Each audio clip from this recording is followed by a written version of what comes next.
All right, well, howdy everyone. I am Joni Carswell. I'm the CEO of Texan by Nature and excited for all of you to join us today. We have folks joining from all over Texas representing conservation, representing different geographies, representing industry. So we're excited to share with you. As most of you know at this point, Texan by Nature exists to advance conservation. We bring conservation and business together. We act as a catalyst for conservation and a strategic partner for industry in order to ensure a better future for Texas. We believe that conservation is good for our economy and it's good for our health, as well as being good for our natural resources. And we believe that the future of conservation is going to be determined by deeply collaborative projects moving forward, and that in many cases, these projects are going to need to look at resources in new and different ways, in innovative ways, such that we can increase the returns and increase the benefits of the conservation that is being done across Texas. So today you will hear from conservation wranglers who epitomize this. These projects are using resources in new ways, and they are measuring the return. So we're excited for you to hear from them. Our Conservation Wrangler program is a catalyst program. We choose up to 6 projects each year to get deeply involved with, to help with everything from partner development to strategy to marketing to replication to make these projects bigger and bolder and more impactful. We'll be announcing the 2021 Conservation Wranglers on April 1st, and you'll be able to hear from the 2020 Conservation Wranglers on April 20th, which is our rescheduled Conservation Summit date. So at this point, just a little bit of housekeeping. I'm sure that all of you know how to use Zoom, but just in case, you can see on the screen, if you would like to ask a question at any time, please use that double bubble icon in the bottom center of your screen, the Q&A, and we will be capturing all of those questions. We'll answer some of them live. If we're not able to get to your question live, we will follow up after this session and make sure that all questions have been answered. So put your question in the Q&A area or send us an email at info@texanbynature.org. So you can ask us questions in either way. As we get started, I also want to give a heartfelt thank you to our members and to our sponsors who have made this series possible through a difficult year in 2020. And, you know, as we all come together in 2021, want to thank iconic Texas brands HEB and Dell for underwriting the summit that will be taking place on April 20th, and all of our other partners who support us and make our conservation work possible. I also want to thank Enbridge and Phillips 66 for underwriting our Conservation Wrangler work, and then Lida Hill Philanthropies for underwriting our Conservation Partner Program. Thank you to each of you for enabling the work that we do each and every single day. So today, we will hear from projects that are using resources in new ways. You know, the topic of the day is reimagining resources. We're going to hear everything from using shucked oyster shells to build reefs, to developing outdoor classrooms and partnerships to educate and inspire the next generation of leaders, to using materials like railroad ties to build artificial reef. These projects are utilizing partnerships and resources in new and unexpected ways and realizing incredible results from that. As the population of Texas grows to 47 million, we're projected by 2050, it's critical that we engage in and replicate projects that utilize our resources in the ways that these projects are proving. We need to look at our waste, our space, our people in new ways so that we can drive long-term success. Today's projects have interesting methodologies, and we hope that you will leave today's session inspired to look around you, to look at your projects differently, to look at your problems differently, to look at your solutions differently, to find opportunities where you haven't thought of resources in the way of being resources. And I think the best place to start is the work that Galveston Bay Foundation is doing with oyster shells. So I want to welcome Michael Niebuhr from the Galveston Bay Foundation to kick us off. Michael? Thank you, Joni. First, want to thank Texan by Nature for having us and letting Galveston Bay Foundation explain our program and talk about what we do. It was an honor to be a conservation wrangler, and look forward to continuing to share what we're doing with others. So real quick, next slide. I just want to talk about with Galveston Bay Foundation as our mission and goal to preserve and enhance Galveston Bay for generations. One aspect of our program is centered around the oysters that are so prevalent in Galveston Bay and ways to make that more beneficial for all. Next slide. So first we ask why do we care about oysters?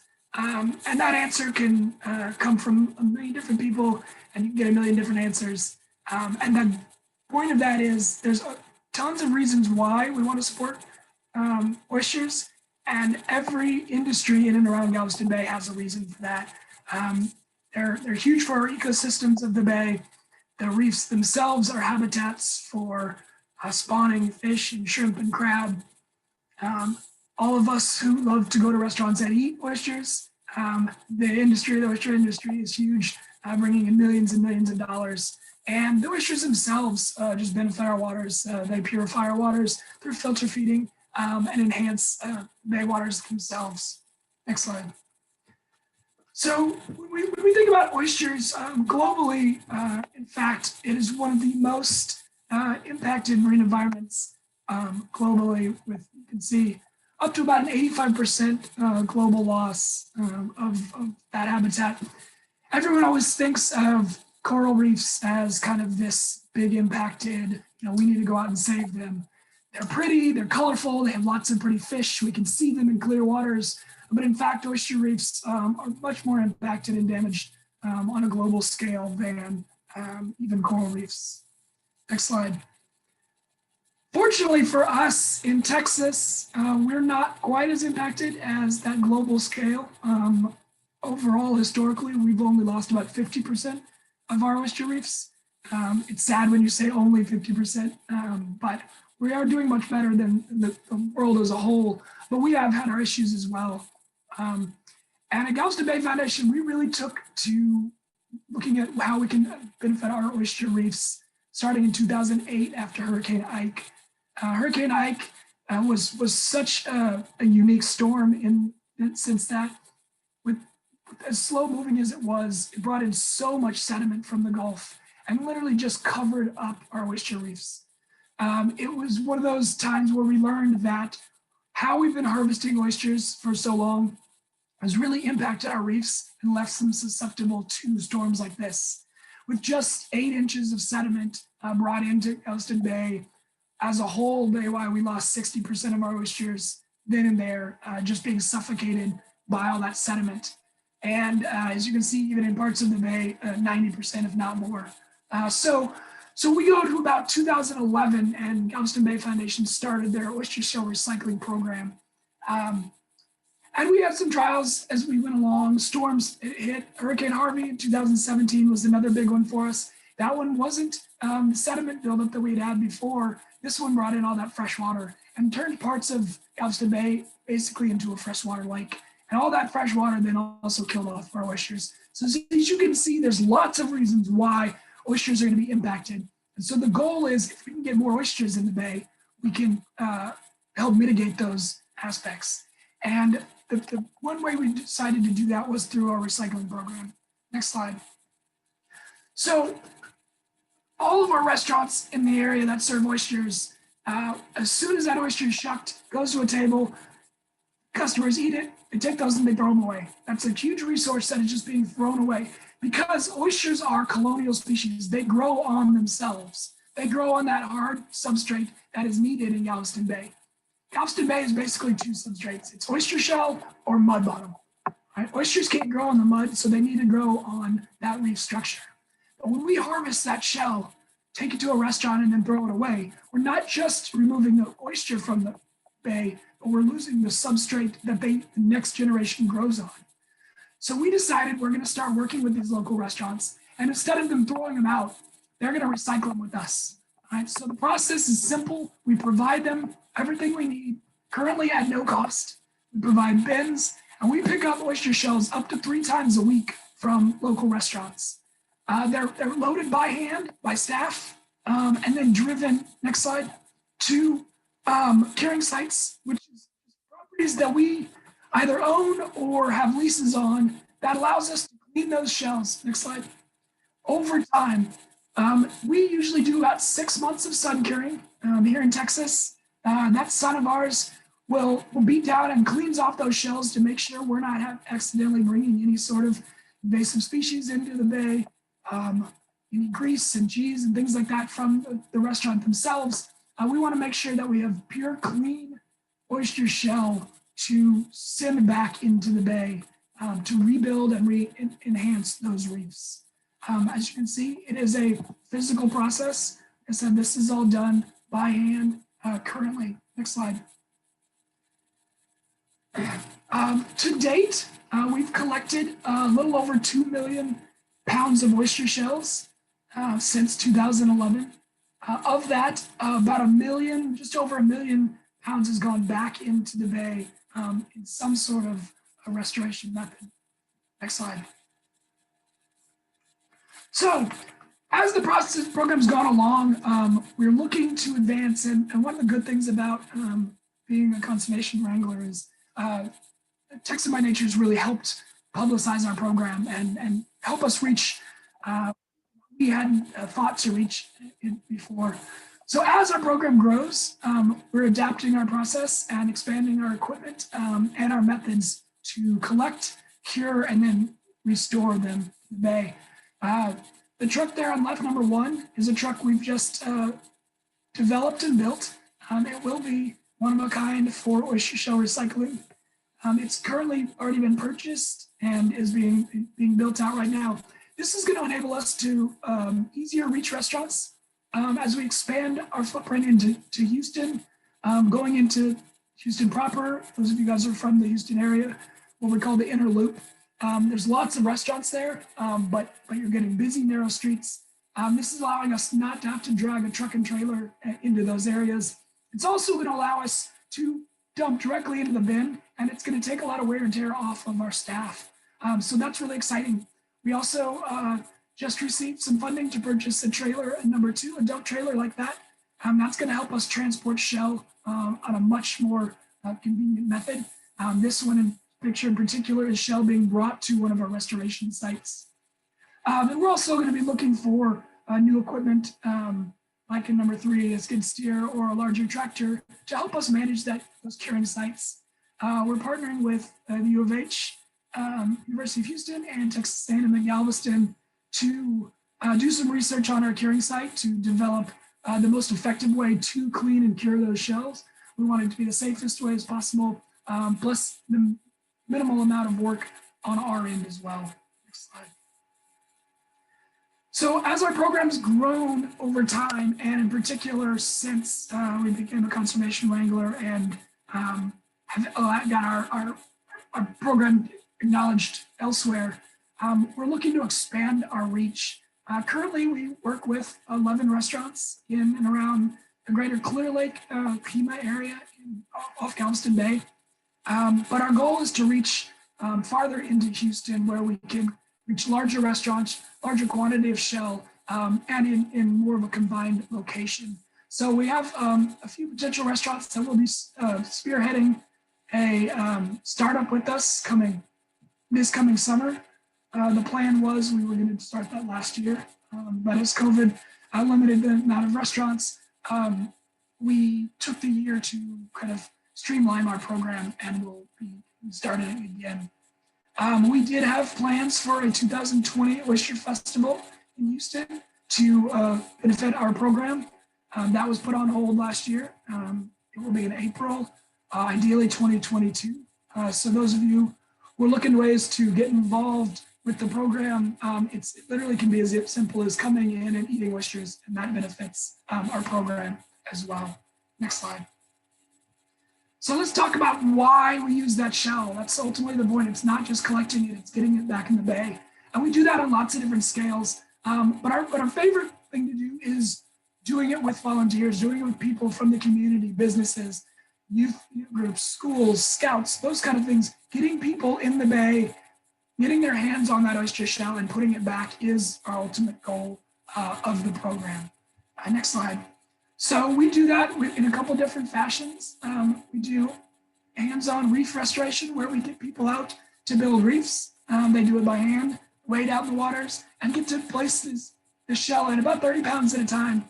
I think it's one of the hardest volunteer programs we have. It's very physically demanding, and yet it seems to be one of the biggest draws when people are looking to do volunteer work. We've got corporate groups who do it every single year.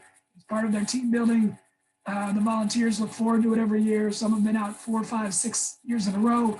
They really become experts, but they also get to watch their reef grow over the years, and they kind of take ownership of it. And that helps push our program into those communities. And it helps the employees of those companies say, hey, we want to do this. And it helps them influence their companies to then also help the program and the foundation as well. Next slide.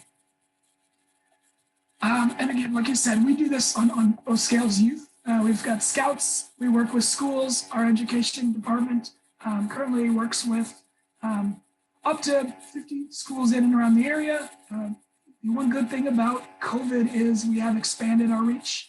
I just heard that our education team gave a presentation on Galveston Bay and oysters to a school in Vermont. So that probably wouldn't have been possible without COVID and Zoom. So that was exciting. Next slide. So the other aspect of our volunteer efforts is oyster gardening.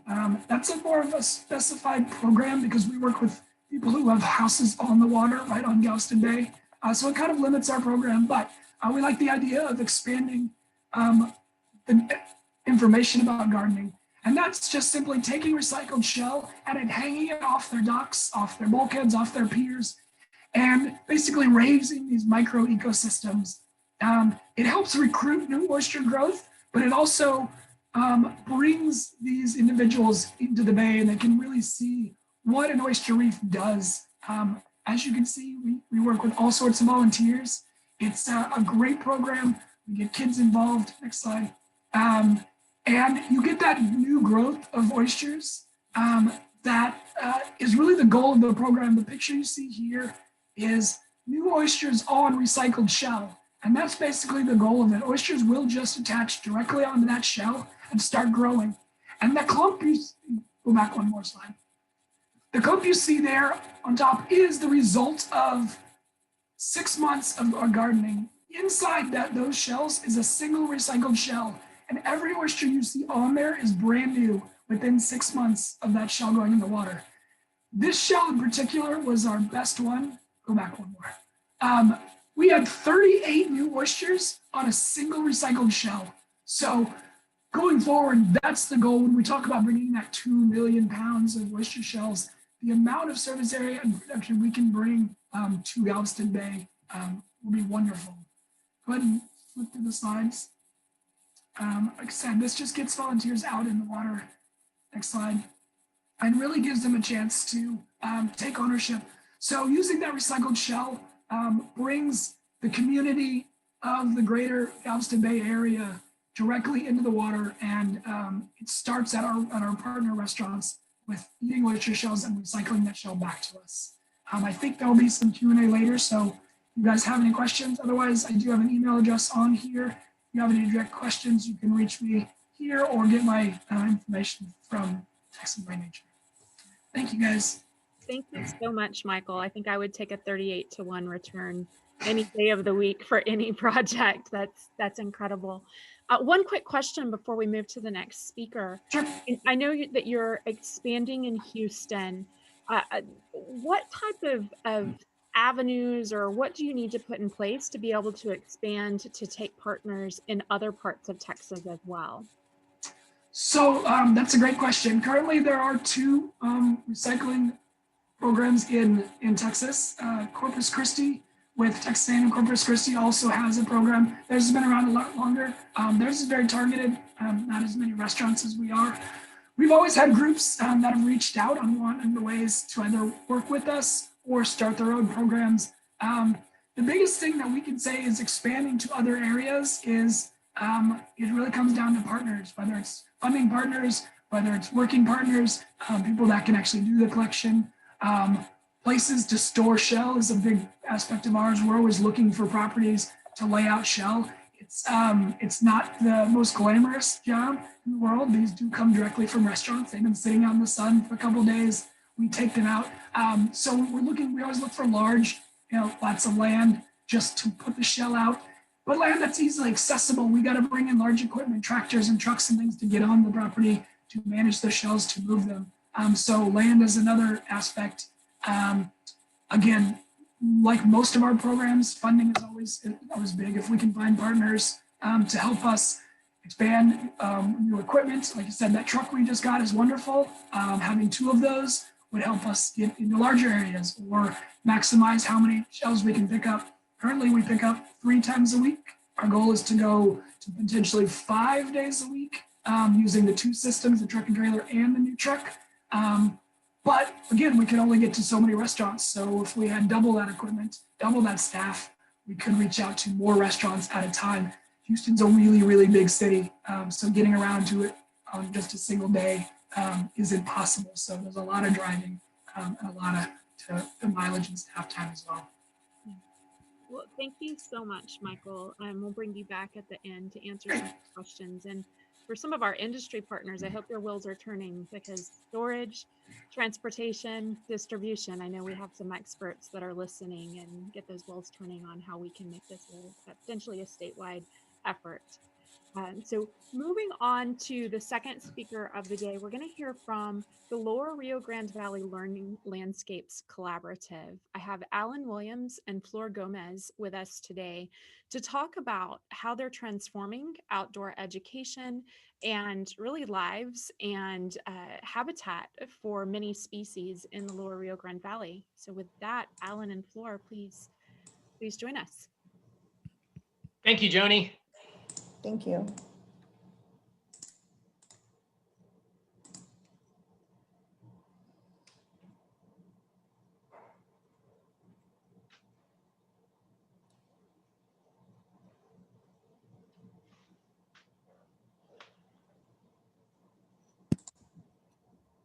Ellen and Flora, are you guys able to see the slides to get started? No, I don't. I see you right now, Joni. Okay.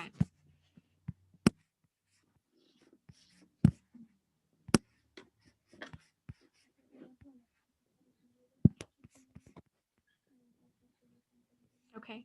Could you guys try to perhaps do the view up in the upper right hand of your screen and do side-by-side speaker so that you can see your slides? Aha, yeah, perfect. Okay, perfect. Thanks, guys. So this absolutely was inspired by Texan by Nature and our former First Lady, Laura Bush, which we are so appreciative of.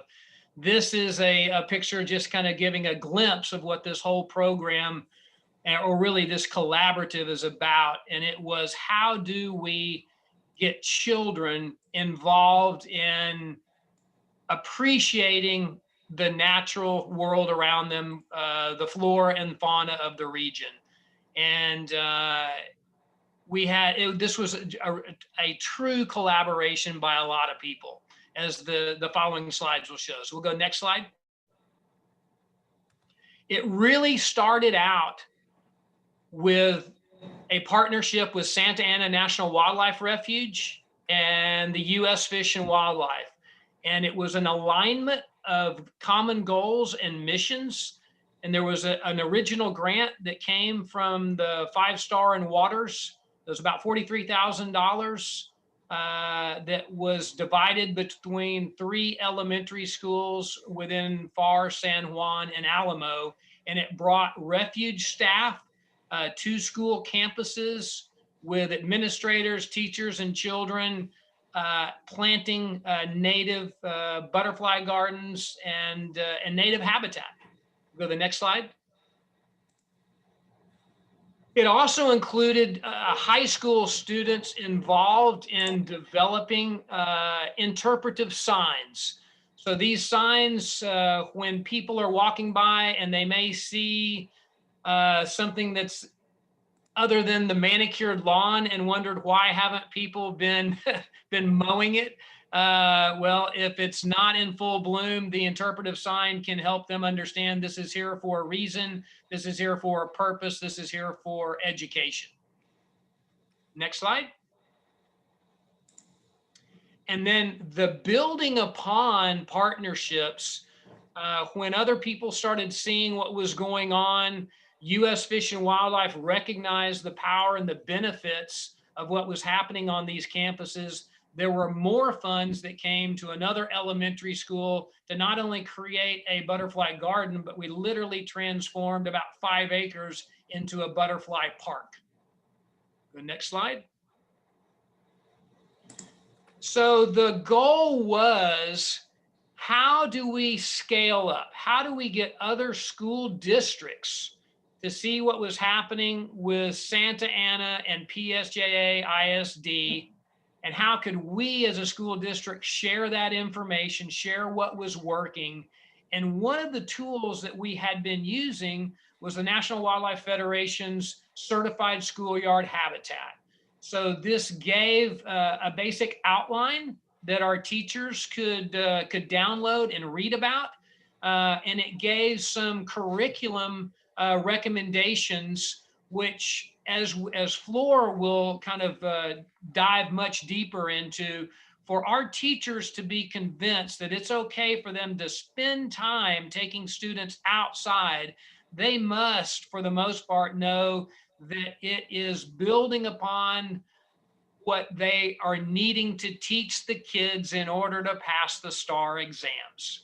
And bringing nature to the classroom, or really to the schoolyards, which then becomes the classroom, was the core focus we had. Go next slide.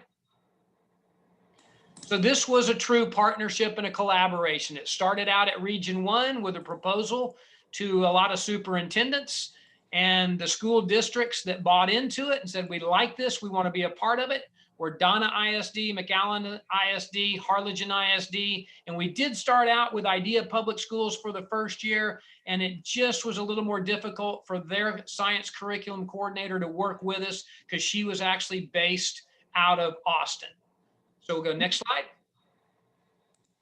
And again, it's just the important thing that we see is that nature stimulates curiosity. Curiosity promotes learning.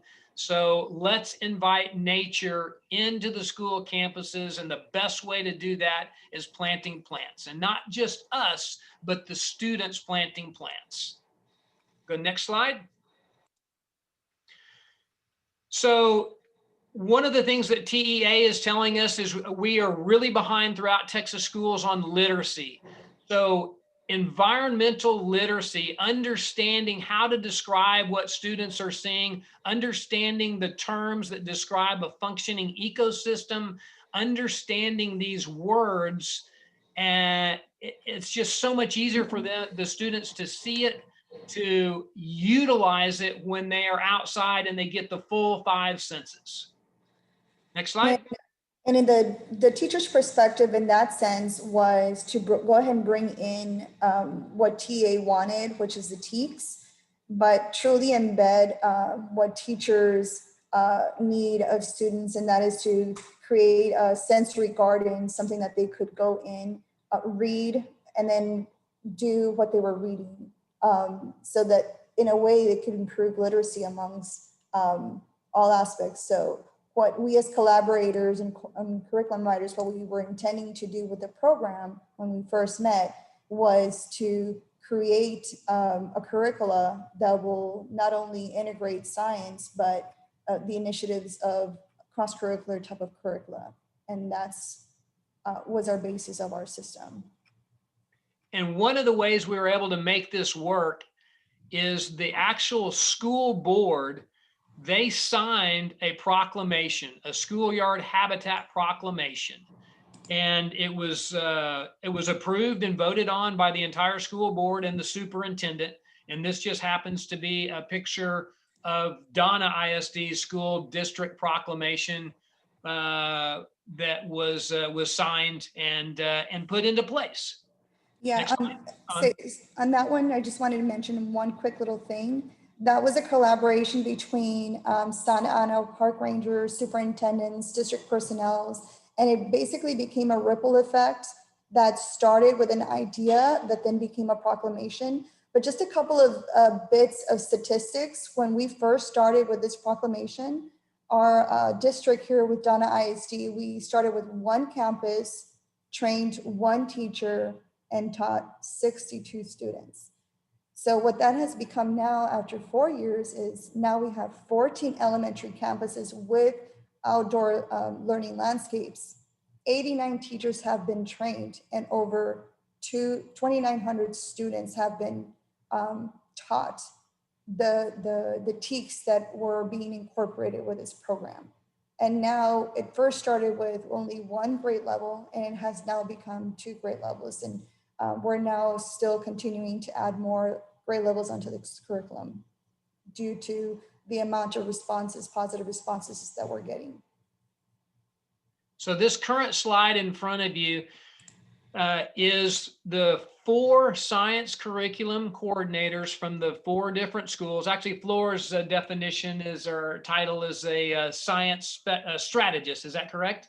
Correct, that's correct. But these ladies spent hours and hours and hours together sharing ideas that came from their own school and very openly and willingly created and implemented kind of the best techniques from the 4 different school districts. So this was a collaboration that I have never heard any other like it, with school districts coming together and really trying to develop a program that's beneficial to all without any competition amongst themselves.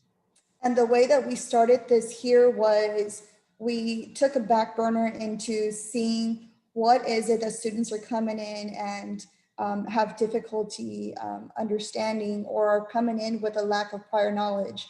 And then after we sought that, we then decided to do, how can we enrich that using literacy and then take it back with one purpose, and that is to ensure that all students were given the chance to not only do the learning indoors, but also outdoors and put it into perspective of the real world. And that was our objective as for the 4 curriculum writers. Next slide. So on this one, you can see us starting as, I believe that was Alan's, right? Yeah, so on this one, one of the things in here, what you see is for us as curriculum writers, we're talking amongst the activities, what we wanted to see, and then you'll see where we are training teachers on face-to-face over the activities that we had created. Next slide. So while the teacher training was going on and the curriculum development, we actually had our grounds crews from PSJA and Donna get together, go out to Santa Ana, learn from the biologists, learn why their Santa Ana crews maintained the refuge like they did, which was not mowing, allowing plants to grow, nurturing the plants, but letting the plants be somewhat natural and educational. So, and this is a struggle that a lot of school districts have, and I know it's a common story. A motivated teacher wants to do a butterfly garden. They get the kids involved. Everything is great for the semester. Summer comes along and the grounds crews don't understand the value of it and mow over it. And everybody's disappointed when school revenes. So that is something that we're really working diligently on, educating the people, the grounds crews that either work in or around these learning landscapes. Next slide. Flora, you want to get that? So on this one here is after a teacher training, what we were doing is we were looking around the grounds of the current campus where we were training the teachers to see what would be the best spot. So one of the objectives that we do ask for campus administrators and teachers and students is for them to pick out a spot that would be readily available for the students just to come in and go, area for them to pick the spot where they think the shade would be good, just so that they can be a little bit more invested into it. Aside from that, we also asked the students to submit their own gardens that they're wanting. So in that sense, this is what you see. You see where the teachers are doing, looking at the grounds. In this section, we're looking at, right before we start, we asked for the students in the grade levels to talk to the community members as to why they think it's beneficial to have learning gardens or outdoor learning gardens and how it would benefit them, but not only them, but the community. Next slide. So on this one here, what you see is we're trying to provide an avenue for district interaction for both schools, children, so that they can see, touch, and learn about native plants. Also to provide an avenue for children to grow with the initiative of what are native plants compared to what has been, what you see out there in your regular Home Depots, and how it's going to be different in our schoolyards. Next slide. So looking back, what we do is we think about how to bring kids outdoors. And one of the things that we do see for our science TxN is that it gives us that students need to do 80% of their learning through hands-on. And this program really brings that in. The remaining 20 is more of the questioning and processing of the things that were being learned. So in doing so, we get students to get to use their love of learning and amplify it by using their skills of the real world. Next slide. So our curricula, when we first started, was all through face-to-face. You would see your foldables, you would see where students would go out there, but we've had to change that based on our current situation and try to create a curriculum that will not only be used when we go back to face-to-face, but also virtual. So we've been able to do that, and we've created a site where it can be now incorporated through Google Classrooms. It can be sent out through all types of apps, which teachers have now really used, and students are able to do that at home and when they're on the mortar walls. Next slide. Next. Okay. On this one, what you see is the grounds with their outdoor learning landscapes, but you see where students are using their technology devices so that they can use an app called the QR code reader. And in there, it gives them information through the Texas A&M, or they'll get access to Audubon Society to find out more information about plants, find out information about wildlife, native flora and fauna, and then apply that into their current hyperdocs. Next slide. Just an example of the kids being outdoors and learning outdoors. Next. So really that's our conclusion, and we can't thank Mrs. Bush enough for sharing her love of nature and for recognizing the importance of an organization like Texan by Nature. And thank you all for reaching out to us and making us a conservation wrangler. Well, thank you so much, Alan and Flor. Can you just quick 30 seconds, how are you measuring the impact? I mean, it's amazing. You've grown from 82 students in the first year to 2,900 today. Are you capturing any other metrics as far as literacy or long-term leadership, et cetera, for the success of your program? Yes, currently from our school district perspective, we've noticed that a lot of the students that got started when they were in third grade, that was 4 years ago. Right now they're in middle school, and what we were integrating technology before technology was fully integrated as it is now. So those students that are now in 7th grade, they're whizzes at using all these tech skills because they've been doing it for years already as the program has been progressing. But another thing that we've noticed is that their vocabulary has increased, and through their talk and doing all that stuff is so unreal. The third thing that we've noticed is when we do our progress monitoring from one year to the other, we've noticed that these students that first started at that one campus compared to other campuses, these students are more, they're able to collaborate more together. They have this sense of understanding, brainstorming. They become critical thinkers, and they have found ways to be innovative. They want to start, one of the talks that they want to start next is, can we start a compost, so we could help do that for our next gardens? Is there any way we can start our recycling so that we could tell our cafeteria personnel to whatever they don't want to trash it, can we just use it and put it in the compost so we don't have to just buy things, we can just create our own and just put it in there? Because that's their thought. Their thought is nature. How do we bring it all together? That's powerful. Critical thinking, well-spoken young leaders. I think there's not much stronger. We're creating stewards. That's right, metric than that. Well, thank you, Alan and Flor. We'll bring you back on for Q&A and move on to the final presentation from Gary Glick of Friends of RGV Reef.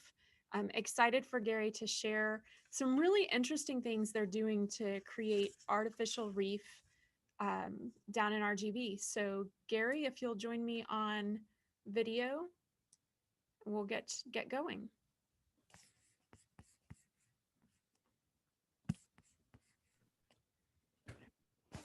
There you are. Well, good morning. My name is Gary Glick and I'm with Friends of RGV Reef. And let's get this out of the way. I've been to the dentist and I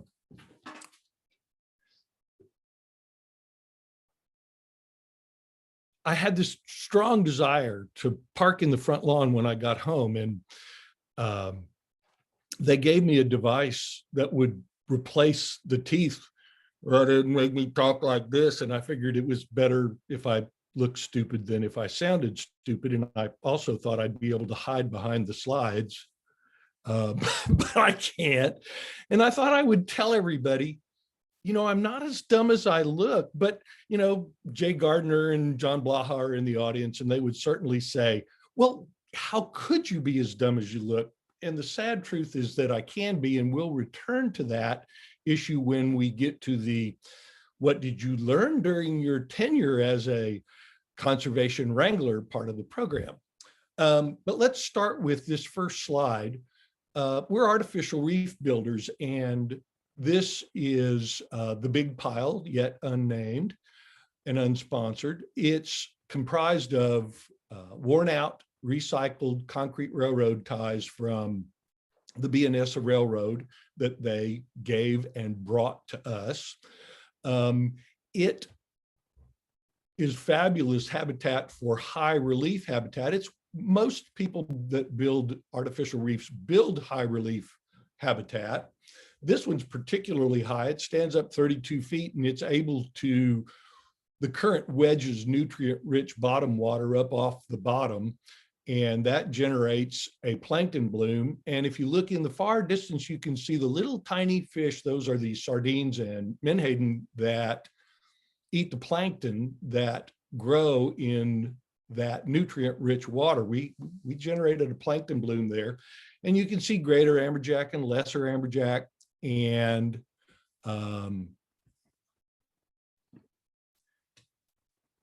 snapper there, red snapper and mangrove snapper.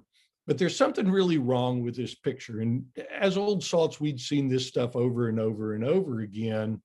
We never knew what was wrong with this picture. And what's wrong with this picture is these are all adult fish. There's no babies there. There's no next generation. Structures like this are intensely competed for. And what happens is what the biologists call conspecific rejection. And what that means is this is my house, this is my food, and if I can't fit you in my mouth, I'm going to run you off. And that pushes the babies out onto that 98% of the Gulf of Mexico's flat sand bottom that is this current swept desert with almost no food on it, no cover. Next slide, please. So Friends of RGV Reef is down, of course, in the Rio Grande Valley. This reef that we're building is off South Padre Island, Texas. It's big. It was permitted big specifically so we could generate the nursery reef that it was our primary goal. And it has, it has had quite a bit of project impact. If you look there, there's 537 new jobs for the Rio Grande Valley residents, and over its life, $45 million worth of economic output, and about $6 million a year in economic impact. And that is important because these are jobs that are in some of the very poorest counties in the United States. And we're happy with all that, but that's not really what we care about. We use that to sell the project to those folks that do care about those things. But what we really care about is we want to put fish back in the Gulf of Mexico. We want to restore that lost low relief habitat. We want to bump the productivity of the bottom. We've learned that the productivity of the bottom has been sharply curtailed by industrial bottom trawl fishing. And that's what we're really up to. That's what we really care about. Next slide, please.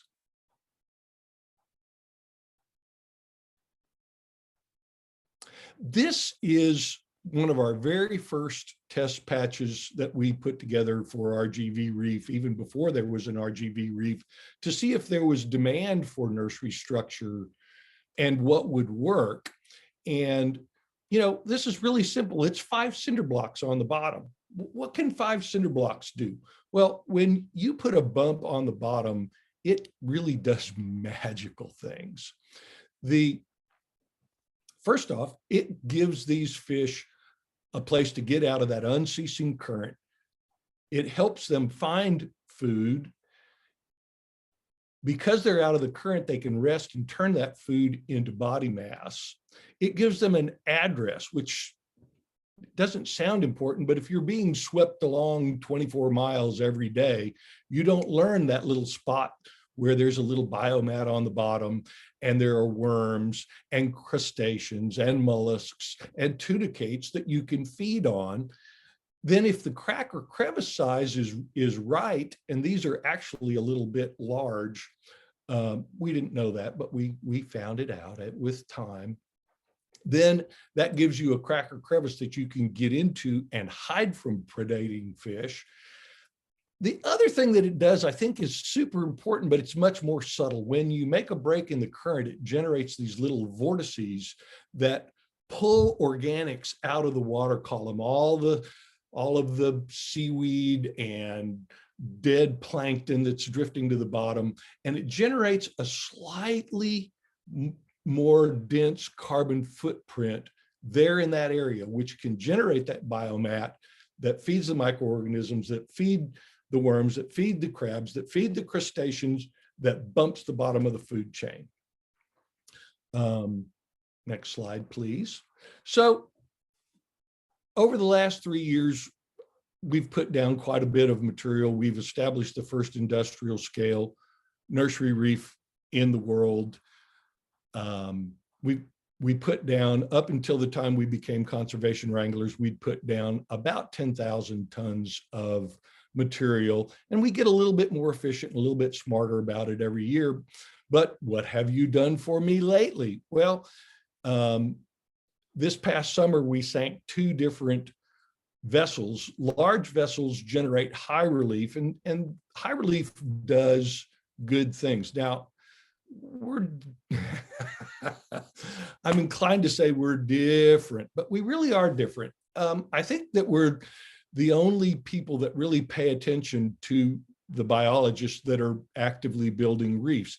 And everybody else is building monocultures of large structures. Generally, off the Texas coast, it's prefabricated reefing pyramids, about 8 feet tall, and they're good habitat, but they're only one step in the habitat ladder.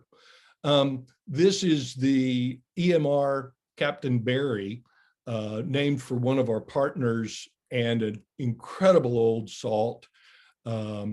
Next slide, please. And the Genco Murray Megason, another guy that contributes. He gives us equipment, and it went down this summer and scared us when it went down too, by the way. It doesn't always go smoothly. Go ahead, next slide. So what a large relief structure like this does is you get hard substrate up in the photic zone where algae eaters like these spadefish in the foreground eat. Of course, it generates that plankton bloom there, the forage fish in the background. And then hiding in the cover are adult, both mangrove and red snapper. And this boat is visited also by all the rest of the marine pelagics, the kingfish, ling, a lot of ling at this particular boat. Tarpon, sailfish are there occasionally. Next slide, please. We got incredibly lucky that early in the year before COVID hit, we finally got a really substantial amount of railroad ties accumulated on our yard. For a sense of scale, that little blue dot is Curtis Hayyoung's, another guy that has a day job and just makes time to do a tremendous amount of work for us. Next slide, please. That's the dry tortugas that came to our dock January 9 in 2020. And unfortunately, off to the right-hand side of the slide, you can't see the other 14,970 tons of material that we did manage to put out in the next 45 days. Next slide. There we are loading railroad ties, broken concrete, and cinder blocks onto the dry tortugas. We generated these, what we call durable nursery reef patches. If you just put cinder blocks on the bottom, they sink, and the octopus are a real problem. They dig out from underneath them because the hole isn't quite big enough for them. So we would put down 50 or 100 tons of railroad ties, then another 50 or 100 tons of broken concrete, and then put an icing of 350 cinder blocks on top of that. Generated lots of cracks and crevices of multiple sizes, so we can carry multiple species of fish through their life stages. Next slide. There they are, pushing ties off the back of the dry tee. Oh, the waves never look as big as they do. We got news people out, and they just got so sick that I can't get them to come back out again anymore. Next slide, please. That's what it looks like on the bottom, and you get, when it's properly done, you get a nice complex structure with lots of different sizes of habitat. And again, there are those larger fish. Another slide. You know, we got to have some pretty pictures to look at. So what are we up to for the upcoming season? Next slide, please. And another one, please. We're cleaning shrimp boats, which is ugly, dirty work, and we're hugely lucky to have EMR International Shipbreaking help us and let us moonlight some of their laborers who already know how to clean up these terrifyingly dangerous boats inside. You put a regular laborer in a boat like that, and they're so petrified they can't be efficient. Next slide, please. And according to the fishermen in the area, we've revitalized the charter boat and sport fishing industry for South Padre Island. In the winter is when charter boat captains, and I know because I starved to death in the winter as a charter boat captain, there was no place to go much. And we're having a throughput, I think, of adult fish that entered the directed fishery of about 240,000 fish a year. And so that gives these people a place to go fish. It brings tourists to the area. It puts heads on bed. It generates tax revenues for the city of South Padre Island. Next slide, please. These are the heroes of RGV Reef, and this is where exposure to the pros through Texan by Nature helped us.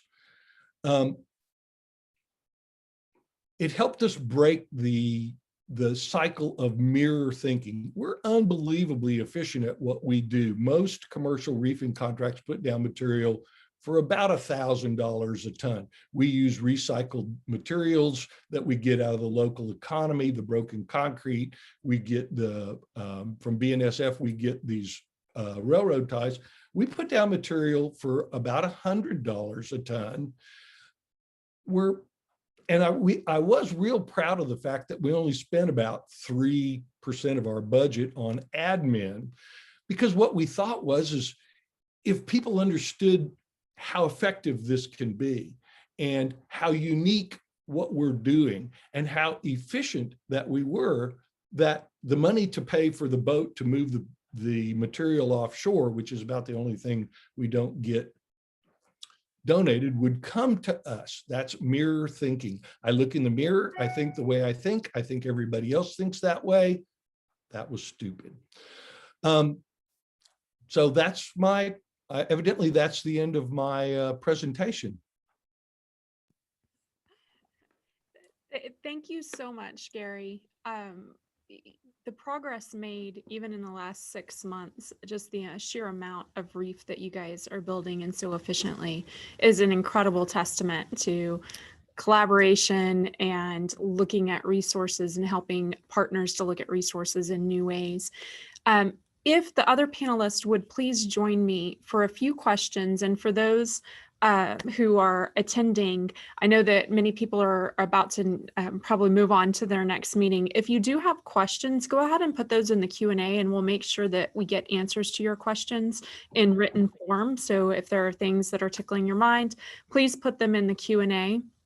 Other panelists, if you would join us on video and audio at this point. We are going to go over by a couple of minutes for those who can stay, and we're going to have a quick roundtable of a couple of questions for each of the panelists. First, and Gary, I want to start with you, because you guys really have mastered looking at how others think about the problem and how to make it matter to Texans who maybe haven't even been to the Gulf. But you can go out there and you can just paint a picture in their minds that gets them on board with you. And so I would really like for you to share, what's your recommendation for having Texans think differently and utilize resources differently? What's that secret sauce that you bring to the table?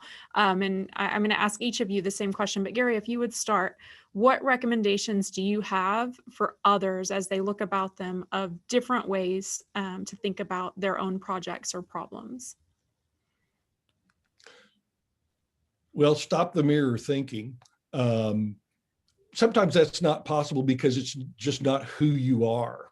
But if you can peek behind that curtain a little bit, it helps. We're very busily trying to show people what we can do. And, we get a little bit more traction, a little along. Passion. If you don't care, you can't stick it out. We started this in 2014. Persistence. Again, you don't have to be smart. You can be dumb as a pet rock and be successful, but only if you're persistent. You've got to work at it. That's it. Educate and be persistent. Fantastic. And I'll second all of those. Those are definitely the projects we see come to the most success. It's showing the passion, being persistent, and putting yourself in the other shoes, whether it's drawing ideas from other industries or drawing ideas from other places, and being able to talk to those folks as you see ideas in a new way. It truly is transformational for the projects that we've seen. Michael, any additional thoughts on recommendations for your fellow conservationists and leaders? I think the key is just figuring out what really would draw somebody to your project. With oyster reefs, it can be everything from I like to eat oysters to I like to fish to I like to go out and bird watch to I like to sell oysters and I'm in it for the money. And a restaurant, they want cheaper prices, and industry wants to find ways to give back, or just figuring out target and how. And then I think most of our projects would have some way to benefit almost everybody, It's just about targeting that towards them. Thank you, Michael. And Floor, same question.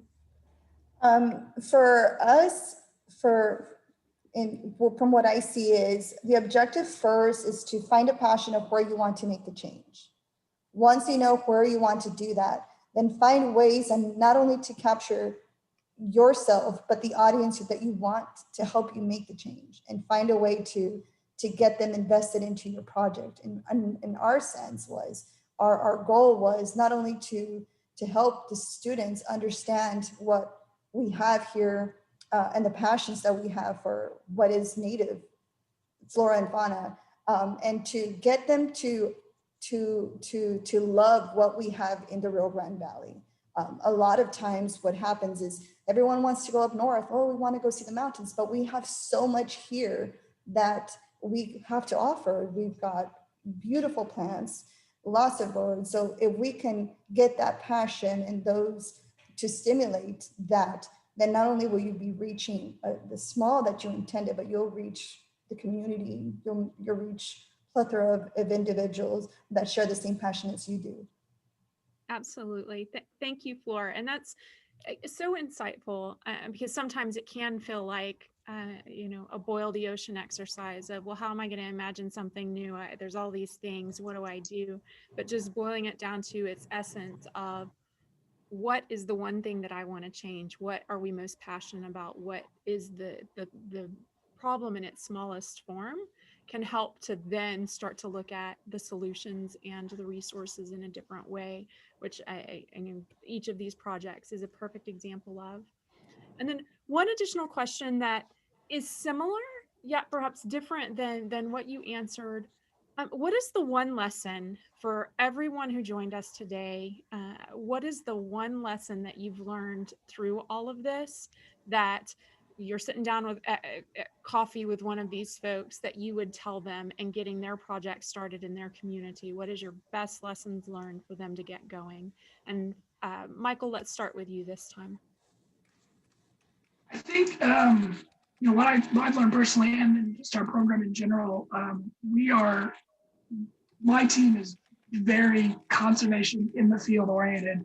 And so this concept of outreach and contacting people, and we have a good development team that can do some of that stuff for us, but learning to take the help from others and admitting where we don't have an expertise at all, and using people like Texan by Nature to help reach out for us goes way above and beyond anything we could ever do, just because that's not how we think. And so admitting to that and using the resources that others want to give us just made our program expand a lot more than we could have done personally. That's fantastic, Michael. And I think it's in the Texan mindset, right? Too. You can do it yourself. The conservationist mindset, I can do it myself. So that's very powerful. Know what you're good at, know what you tend to ignore, and seek out partners to round it out. So Gary, same question, the lesson learned.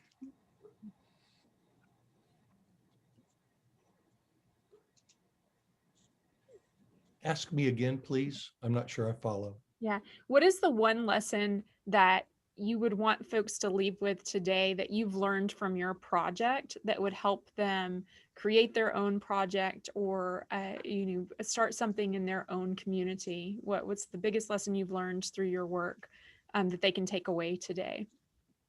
Surround yourself with people of like needs and desires. Broaden the group that you need to get stuff done. Find guys and girls that get things done.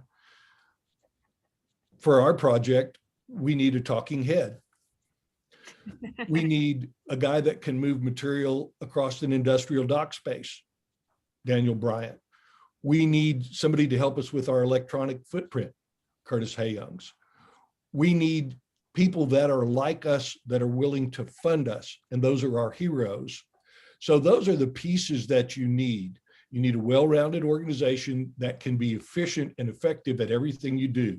You need people that will help you keep the attitude that will allow you to do that one thing that's more important than everything else, and that's to be persistent. And you got to have a little fun at it too. So that's my advice. That is very true. Well, and just to give Gary and his team kudos, they are incredibly efficient at building artificial reef. And his talk about finding the right person for the right job, they were able to find the right person for the right job because they took a very operational view of what needed to happen and broke it down to the smallest step of the project and put the right people in the right roles. And that's, again, something that we see as a consistent across conservation projects in Texas that are successful. It's stepping back, taking that operational view and making sure each of those roles are filled. Similar to what Michael also said about having the engagement piece, there's a piece for every aspect of the project that we see as successful. Floor, same question, the one lesson learned that you'd like for everyone to take back and think about today. Major lesson learned, we couldn't have gotten it done without collaboration and investors. We needed to find experts in our field, that everyone in themselves has strengths that they could contribute. And with all those individuals combined, we have what we got. And that's a very successful program that is going to be handed down for many generations to come.